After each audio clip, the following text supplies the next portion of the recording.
All right, next we have a presentation by Mr. Bill Ball. Mr. Ball, you're recognized.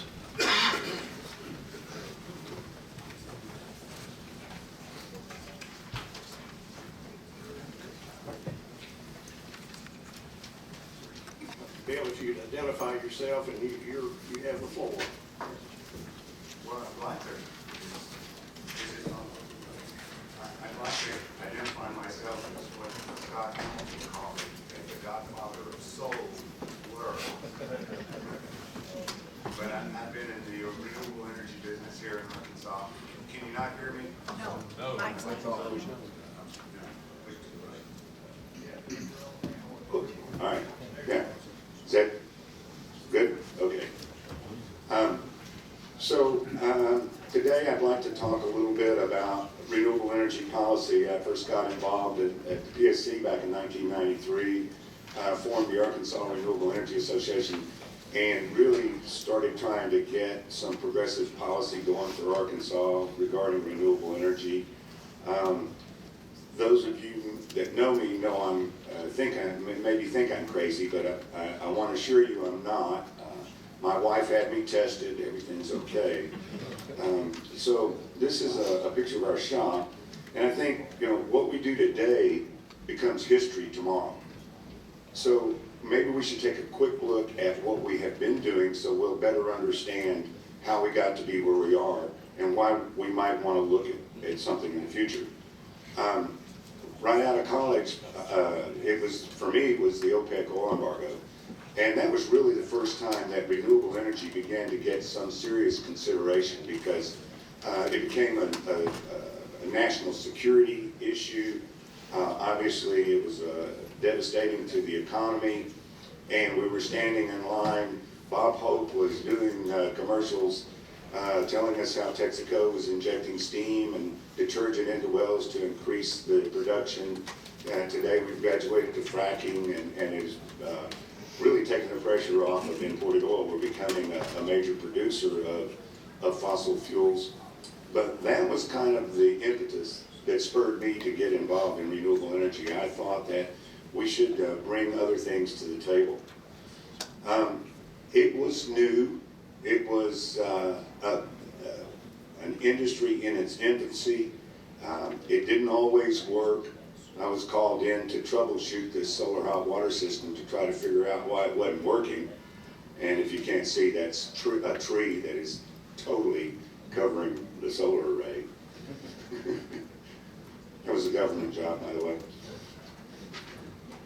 So in the 80s, we began to carve out a niche in solar thermal applications. A lot of passive solar going on. You could get a tax credit for a sunroom that added heat to your house. We were heating swimming pools and hot water systems and things like that.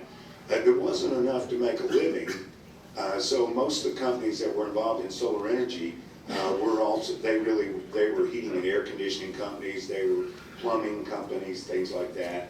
And I had a construction company, so I really believed in solar, so I just enrolled solar as part of my construction efforts. And every chance I got, I would try to do something with renewable energy. There was a wheel built up in Dogpatch in 1830, and when I got to it, there wasn't much of it left. And we took a recertified 1800s boiler, steam boiler, and we built that wheel the way they did back in the day, and used a solar kiln to dry it. So we still rely on construction projects to make a living. In the 90s, solar electric systems began to carve out a niche market a little bit. We could do off-grid stuff. We didn't have net metering, so we were doing boat dock power systems. The industry was doing telemetry and SCADA and water pumping. We put solar on anything. We put it on a hot dog cart there. Had some portable solar equipment. And I was really proud to be able to take one of my trailers down to St. Bernard Parish right after Hurricane Katrina, and we helped them open up the Port Authority there, their temporary offices. That solar rig ran their computers and their lights at their offices, and they kept that trailer down there for about 2 months using it. So So through the 90s, we're beginning to develop the industry a little bit more, and we're doing some off-grid things, but still don't quit your day job. It was clear that a lot of public awareness and public education needed to take place, and I would say that that's still true today. So we engaged in statewide solar car tours, festivals, just about any opportunity. I taught a number of classes at some of the universities, the Riverfest things, to get it out there and get it exposed so that people understood or better understood solar. You know, there was a time that if I needed to know how to use my computer, I was probably going to talk to my kids because they grew up with it.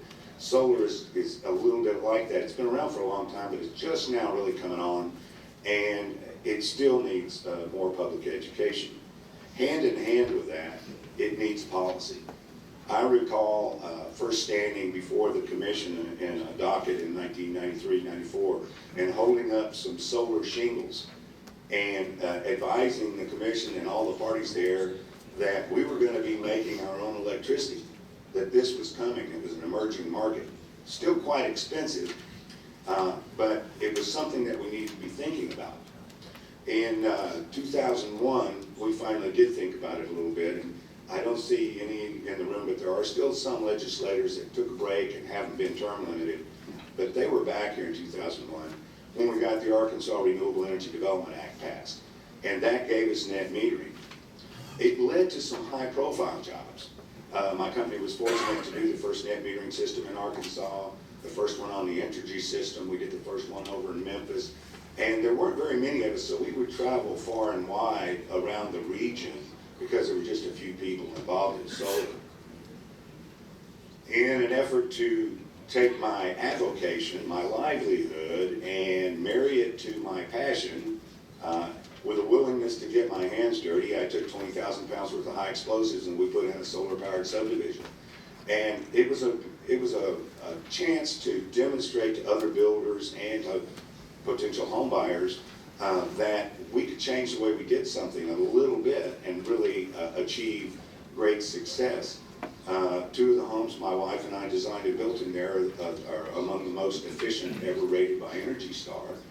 And subsequent to this period of time, the utilities have begun utility rebate programs, energy efficiency programs, and we're beginning to understand that that moving forward with developing our energy efficiency and renewable energy is an important thing to be doing. Then in 2010, we got a little bit of the ARA money.